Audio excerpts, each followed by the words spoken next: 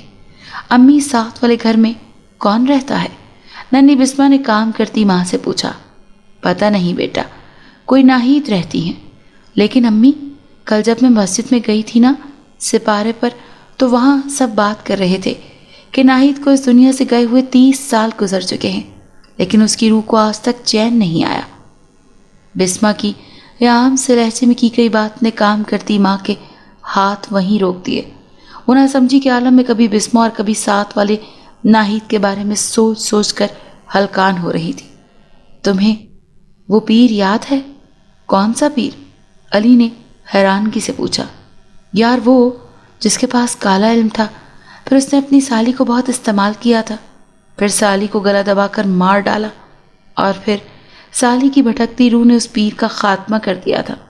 ہاں سنا تو تھا اس کے بارے میں، بہت پرانی بات ہے، لیکن تم کیوں اس بارے میں پوچھ رہی ہو؟ پچھلے دور کی باتوں کو لے کر بیٹھ جاتی ہو۔ یار کہتے ہیں نا کہ اس کی روح یہیں کہیں ادھر ادھر بھٹک رہی تھی۔ عجیب ہو تم بھی، رات ہونے والی ہے اور تم کو بھوتوں اور روحوں کی باتیں کرنے کی سوجی ہے۔ تم جانتے بھی ہو کہ مجھے ڈر لگتا ہے، پھر ایسی باتیں کیوں کر رہے ہو؟ دوسری دوست نے ڈرتے ہوئے کہا۔ ارے ایسے ہی کہہ رہا ہوں۔ کچھ آگے مزید چلتے ہوئے وہ دونوں ایک ویران جگہ پر پہنچے، جہاں ایک عورت چادر میں منہ لپیٹے آگے چل رہی تھی۔ ان دونوں کو روک کے پوچھتی ہے کہ تم میں سے خلیل کون ہے؟ میں ناہید ہوں، اس کی تلاش کر رہی ہوں۔ علی سر پر ہاتھ رکھ کر بھاگا، اور ناہید اور خلیل کہہ کے لگاتے ہوئے ساتھ ساتھ چلنے لگے۔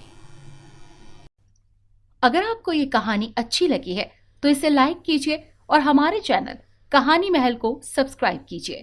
اور ہاں، اگر آپ کے کسی دوست، رشتہ دار یا بہن کے ساتھ خدا نخواستہ اس طرح کا کوئی بھی واقعہ پیش آیا ہے تو ہمیں کامنٹ سیکشن میں اس کے بارے میں ضرور بتائیے۔